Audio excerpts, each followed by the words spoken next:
당신이 영적 전쟁에서 반복적으로 패배하는 이유는 단순한 실수 때문이 아니라 뿌리 깊은 착각 때문입니다. 많은 사람들은 영적 전쟁이라는 말을 들으면 그것이 어딘가 특별한 사역자나 선교지에서만 벌어지는 일이라고 생각합니다.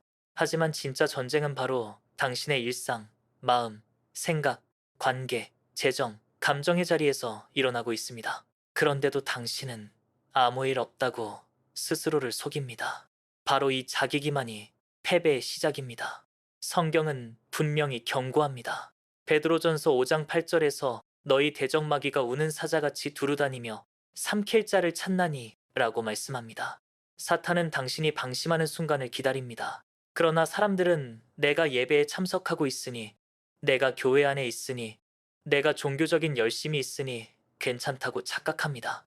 하지만 마귀는 교회 건물 앞에서 멈추지 않습니다. 오히려 그는 교회 안에서조차도 낙심과 분열, 위선과 자만을 불러일으킵니다. 그러므로 당신이 교회 다니고 있다는 이유로 안전하다고 믿는 것은 치명적입니다.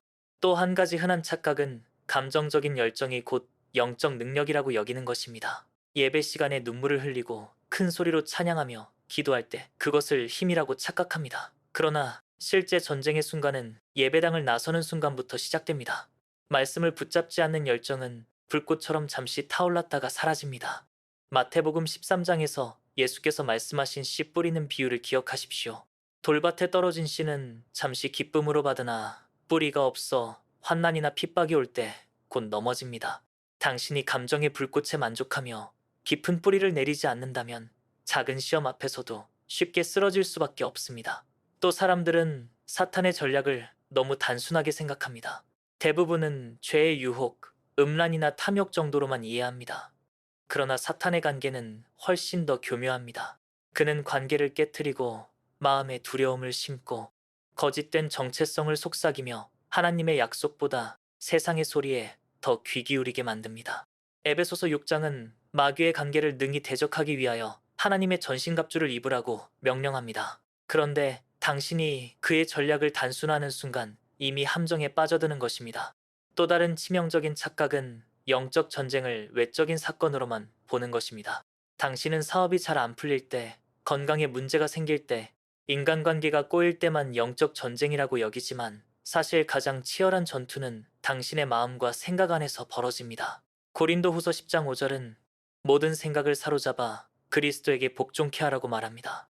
그러나 많은 사람들은 마음의 전쟁을 등한시합니다. 기도는 하면서도 생각은 방치합니다.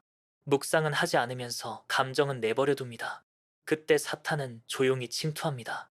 작은 의심, 미묘한 불만, 자잘한 두려움이 쌓여 당신을 무너뜨립니다. 이것이야말로 가장 교묘한 착각입니다. 또 사람들은 자신이 괜찮다고 스스로를 안심시키는 경향이 있습니다.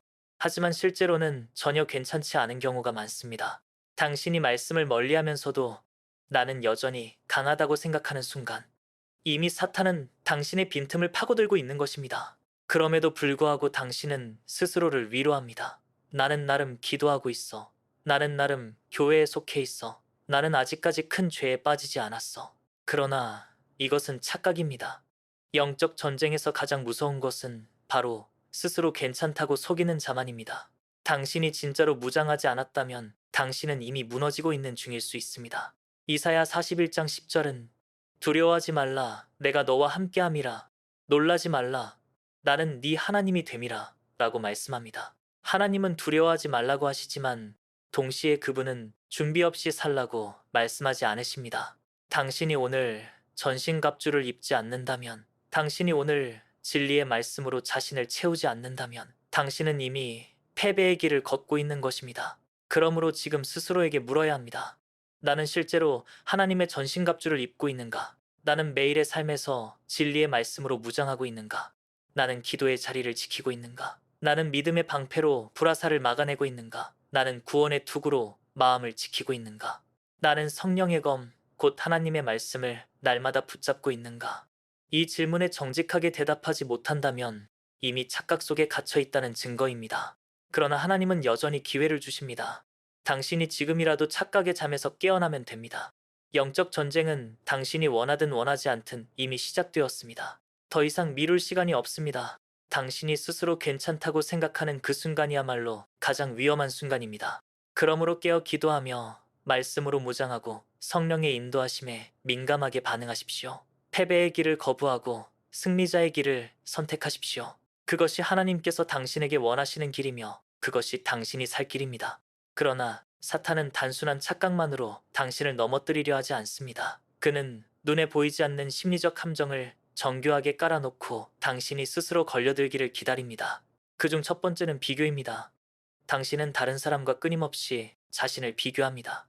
누군가의 은사, 재정적 성공, 영적 체험을 보며 스스로를 평가하고 열등감에 빠지거나 교만에 빠집니다. 사탄은 이 비교라는 도구를 통해 당신의 눈을 하나님께 고정시키지 못하게 합니다. 고린도후서 10장 12절은 우리는 자기를 칭찬하는 자와 더불어 자기를 비교하지 아니하노라 라고 말합니다. 그러나 당신은 이미 끊임없이 타인과 자신을 대조하며 내면의 평안을 잃고 있습니다. 두 번째 함정은 자기연민입니다. 당신은 어려움 속에서 하나님의 계획을 바라보기보다 왜 나에게만 이런 일이 일어나는가라는 생각에 빠집니다. 이 자기연민은 결국 하나님을 원망하게 만들고 기도의 자리에서 침묵하게 만들며 믿음의 걸음을 멈추게 합니다. 엘리야가 로뎀나무 아래에서 여호와여 넉넉하오니 이제 내 생명을 거두시옵소서 라고 절망했던 장면을 떠올려 보십시오. 그는 큰 승리를 경험하고도 자기 연민에 빠져 하나님의 시각을 잃어버렸습니다. 사탄은 바로 이 심리를 이용해 당신을 고립시키고 무력하게 만듭니다. 세 번째 함정은 합리화입니다. 당신은 죄와 타협하면서도 스스로 이유를 붙여 괜찮다고 말합니다. 바쁘기 때문에 기도하지 못했다고, 상황이 힘들기 때문에 작은 거짓말은 어쩔 수 없었다고, 모두가 그렇게 하니 나도 괜찮다고 스스로를 속입니다. 그러나 갈라디아서 6장 7절은 스스로 속이지 말라. 하나님은 업신여김을 받지 아니하시나니 사람이 무엇으로 심든지 그대로 거두리라고 말씀합니다. 합리화는 사탄이 당신에게 속삭이는 가장 달콤한 독약입니다. 네 번째 함정은 두려움입니다. 사탄은 당신의 마음에 두려움을 심어 하나님의 약속보다 눈앞의 위기를 더 크게 보게 만듭니다. 이 두려움은 당신을 마비시키고 결단하지 못하게 하며 하나님을 신뢰하기보다 상황을 붙들게 만듭니다. 출애굽기에서 이스라엘 백성이 가나안 땅을 앞에 두고도 거인 같은 아낙 자손을 보며 우리는 메뚜기 같았다고 절망한 장면이 바로 그것입니다. 다섯 번째 함정은 무감각입니다. 사탄은 당신을 한순간의 죄로 무너뜨리기보다 서서히 감각을 마비시킵니다. 처음에는 죄에 대해 양심이 찔리지만 반복될수록 무뎌지고 결국 아무렇지 않게 여깁니다. 에베소서 4장 19절은 저희가 감각 없는 자 되어 자신을 방탕에 방임하여 모든 더러운 것을 욕심으로 행하되 라고 말합니다. 여섯 번째 함정은 분주함입니다. 당신은 바쁘다는 이유로 영적 훈련을 미룹니다.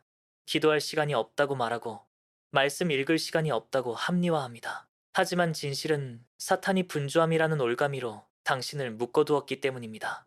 마르다와 마리아의 장면을 기억하십시오. 마르다는 많은 일로 분주하여 주님 앞에 앉을 시간을 잃었지만 마리아는 주님의 발 앞에 앉아 말씀을 들었습니다. 예수께서는 마리아는 좋은 편을 택하였으니 빼앗기지 아니하리라고 하셨습니다. 일곱 번째 함정은 위선입니다. 겉으로는 경건한 척하지만 속은 비어있는 상태입니다. 사람 앞에서는 신앙적인 말을 하고 봉사에 참여하지만 은밀한 자리에서는 전혀 다른 모습으로 살아갑니다. 사탄은 이 위선을 통해 당신의 영혼을 갉아먹습니다. 마태복음 23장에서 예수께서 외식하는 서기관과 바리새인들을 향해 화 있을 진저라 하셨던 이유가 바로 그것입니다. 하나님은 중심을 보시는데 당신은 겉모습으로 스스로를 속입니다. 이처럼 사탄은 단순히 외적인 시험이나 노골적인 유혹만으로 당신을 무너뜨리는 것이 아닙니다. 그는 비교, 자기연민, 합리화, 두려움, 무감각, 분주함, 위선이라는 심리적 함정을 통해 조용히 당신을 사로잡습니다.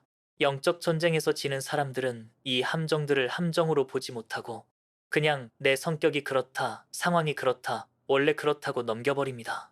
하지만 진실은 그렇지 않습니다. 모든 작은 생각과 태도 속에 보이지 않는 전쟁이 있습니다. 당신이 이 사실을 깨닫지 못하면 이미 함정에 걸려든 것입니다.